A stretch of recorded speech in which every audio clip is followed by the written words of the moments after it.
As a beginner हमें बहुत सी चीज़ें याद नहीं रहती हैं। बहुत सी चीज़ें क्या, हम बहुत सारा इन्फॉर्मेशन जान लेते हैं लेकिन मेरे दिमाग में याद नहीं रहता है। तो हम यहाँ पे चीज़ों को ना एकदम जो फंडामेंटली सबसे ज़रूरी है, अगर कोई बिगनर है तो उसे कितनी बातें याद रहनी चाहिए जब वो चार्ट को एनालाइज करता है। एक एक पॉइंट को डिटेल में समझेंगे और कोशिश करेंगे कि ये सारी बातें हमें याद हो जाए, क्योंकि जितना ज़्यादा आपको चार्ट पैटर्न एनालाइज करना आपके दिमाग में होगा, बिना कुछ देखे हुए सीधे आप फिगर आउट कर पाओगे, उतना बेहतरीन डिसीजन मेकिंग होगा आपका और आपके चांसेस जो पैसे बनाने के हैं वो बढ़ जाएंगे। कैंडल स्टिक जब आप करते हो, ट्रेडिंग करते हो, उसके लिए सबसे इंपॉर्टेंट चीज़ होता है, इसमें आपका एकदम मास्टरी होना जरूरी है। एक एक पॉइंट मतलब देख के पूरा पूरा याद हो जाना चाहिए। याद रखिएगा, स्टॉक मार्केट प्योर मैथमेटिक्स है। जितना अच्छा दिमाग आपका होगा उतना अच्छा डिसीजन मेकिंग, उतने अच्छे पैसे। तो चलिए देखते हैं हम जो कैंडल स्टिक है उसके बारे में। कैंडल स्टिक के बारे में सबसे पहले जो राइस का सेलिंग था उसमें देखा गया था कि जो भी प्राइस है उसका दो चीज़ पे फैक्टर वो डिपेंड कर रहा है। एक तो सप्लाई है और एक हमारा डिमांड हो गया, और एक होता है कि जो सेंटीमेंट जो होता है, इमोशन होता है खरीदने वाले, उन पे तीन फैक्टर पे डिपेंड करता था। तो ये जापान में इसका ओरिजिन 1700 के अराउंड में हुआ था। कोई भी अगर कैंडल स्टिक आप देखते हो, कहीं पर भी कैंडल स्टिक बन रहा है, तो पूरे डे का जो भी आपका पूरा का पूरा जो सेलिंग होता है, बाइंग होता है, सब कुछ होता है, उसके बारे में कैंडल स्टिक आपको आइडिया देता है। और ये क्या डिनोट करता है कि प्राइस जो ओपनिंग था उस समय क्या था, पूरे दिन का सबसे हाई क्या है, और जब क्लोजिंग हुआ उस समय क्या हुआ, और दिन का सबसे कम जो वैल्यू हुआ, सबसे लोएस्ट जो पार्ट था उस पर हिट किया, वो कितना हुआ। तो कोई भी कैंडल स्टिक चार इन्फॉर्मेशन को देता है। ओपनिंग प्राइस क्या था, दिन का सबसे हाई क्या था, दिन का सबसे लो क्या था, और क्लोजिंग क्या हुआ। एक दिन के बारे में आपको पूरा आइडिया देता है। कोई भी कैंडल स्टिक आप देखते हैं तो उसमें यही चार चीज़ आपको उसके बारे में बताया जाता है। कैंडल स्टिक में दरअसल में ये तीन चीज़ें होती हैं। एक अपर जो छोटा सा यहाँ पे बना है पार्ट बना है, स्मॉल पोर्शन बना है, एक नीचे में छोटा सा पोर्शन थीन बना हुआ है, और बीच में जो हिस्सा होता है बॉडी होता है। ये पूरा का पूरा जो होता है ना, वेरिएशन को बताता है कि आपका ओपनिंग और क्लोजिंग होता है उसके बीच में कितना गैप था। अगर मान ले तो ओपनिंग यहाँ पे होता है, इस जगह पे ओपनिंग होता है तो यहाँ पे क्लोजिंग होगा। और अगर मान लो कि सुबह में यहाँ पे ओपनिंग हुआ तो यहाँ पे क्लोजिंग होगा, मतलब एक साइड ओपनिंग होगा तो दूसरे साइड क्या होगा, क्लोजिंग होगा। और उसके बीच का जो गैप होता है वो इस बॉडी के द्वारा बताया जाता है। तो बॉडी दरअसल में ओपनिंग और क्लोजिंग के बीच में जो वेरिएशन है उसी को बताता है।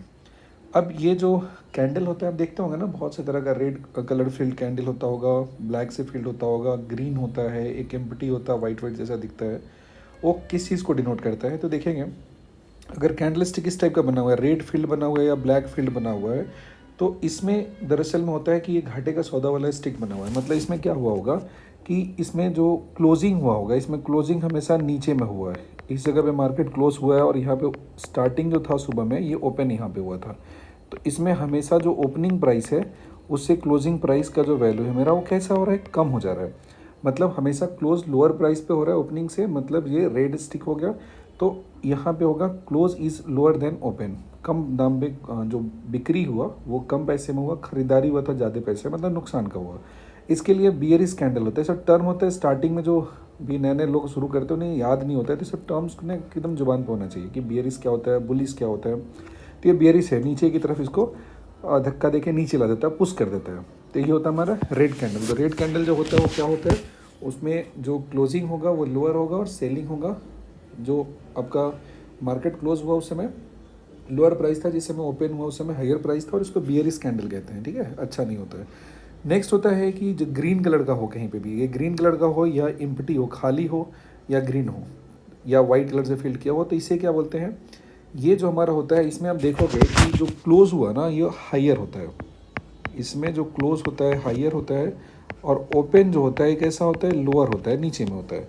इसमें मार्केट जो क्लोज हुआ आपका ज़्यादा प्राइस पे हुआ, और मार्केट जिस समय ओपन हुआ था उस समय इसका प्राइस क्या था, कम था। तो इसे हम लोग बुलिश कहते हैं, इसको पुश करके ऊपर की तरफ लेके, इसे क्या कहते हैं, बुलिश कैंडल कहते हैं। तो ग्रीन को कहते हैं बुलिश कैंडल, और रेड वाले को कहते हैं बियरिश कैंडल।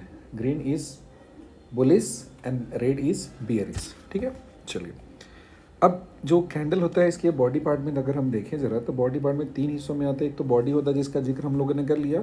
दूसरा होता है विक या शैडो कहते हैं, जो थीन वाला पार्ट आपको दिख रहा है ना, छोटा सा ऊपर में हिस्सा दिख रहा है, छोटा सा हिस्सा नीचे में दिख रहा है, इसे क्या कहते हैं हम लोग, इसे विक WICK या शैडो कहते हैं। दो चीज़ें होती हैं। तो जो सबसे ऊपर वाला हिस्सा होता है ना, ये पूरे दिन में जो सबसे ज़्यादा प्राइस गया, दैट इज़ हाई कितना है, सबसे हाईएस्ट प्राइस, उसको डिनोट करता है। और जो नीचे वाला हिस्सा है पूरे दिन का, जो सबसे कम प्राइस कहाँ तक गया, यानी कि लोएस्ट प्राइस कितना हिट किया, उसे डिनोट करता है। तो हाइज एंड लोज प्राइस को डिनोट करता है जो थीम छोटा सा पोर्शन होता है, पूरा जो ट्रेडिंग सेशन आपने कंसीडर किया। जैसे कोई भी शेयर की बात करते हैं, कुछ भी पूरे दिन भर का अगर हम बात करें तो एनालाइज करने के लिए ऑब्वियस सी बात है चार्ट यूज़ करते हैं और उसमें ये 2 कैंडल का इस्तेमाल किया जाता है। तो इसमें एक होता है स्ट्रेंथ और एक होता है वीकनेस।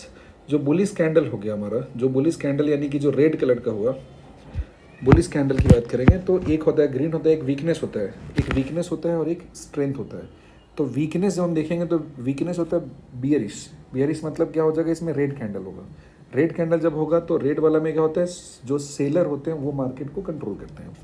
वहीं पे स्ट्रेंथ जो होता है, स्ट्रेंथ हमारा होता है वो बुलिश कैंडल डिनोट करता है। बुलिश कैंडल यानी कि ग्रीन कैंडल होता है, स्ट्रेंथ को डिनोट करता है।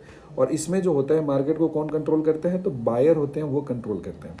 मतलब जो रेड कैंडल हो गया, तो रेड कैंडल जिस समय कंसीडर करेंगे तो वो वीकनेस को डिनोट करता है, उस समय सेलर है मार्केट में डोमिनेट कर रहा है। और जो स्ट्रेंथ होता है वो किसके द्वारा डिनोट किया जाता है, तो ग्रीन कैंडल डिनोट करता है और ये बुलिश कैंडल उसको कहते हैं। और उस समय मार्केट में बायर का डोमिनेंसी होता है। तो बेसिक टर्मिनोलॉजी है कैंडल के बारे में। बाकी आगे हम लोग देखेंगे कि कितना डिफरेंट टाइप ऑफ कैंडल होते हैं और उसका क्या डिफरेंट कैंडल पैटर्न होते हैं, और ये सारा आपके दिमाग में होना चाहिए, एकदम जुबान पे होना चाहिए।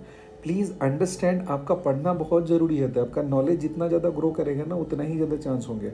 कोई शॉर्टकट नहीं है शेयर मार्केट कि तुरंत पैसा लगा तुरंत कमाए। आप अपने आप के ऊपर में समय दो, अपने नॉलेज को बढ़ाओ, आइडिया लो, पढ़ो चीज़ों को, किताबें पढ़ो। जब तक कि आपका दिमाग खुद इवॉल्व नहीं करेगा, चीज़ों को एनालाइज नहीं कर पाओगे, तब तक आपको नुकसान का सामना करना पड़ेगा। तो प्लीज़ आप पहले पढ़ने पे ध्यान दो, चीज़ों को सीखो, लर्न करो, देन 2-3 महीने के बाद पैसे लगाना। अभी रियल पैसा नहीं लगाना है, अभी बस एनालाइज करना है कि आप कितना अच्छे से एनालाइज कर पाते हो। अगर आपको सारी चीज़ें अच्छी लगती हैं देन डू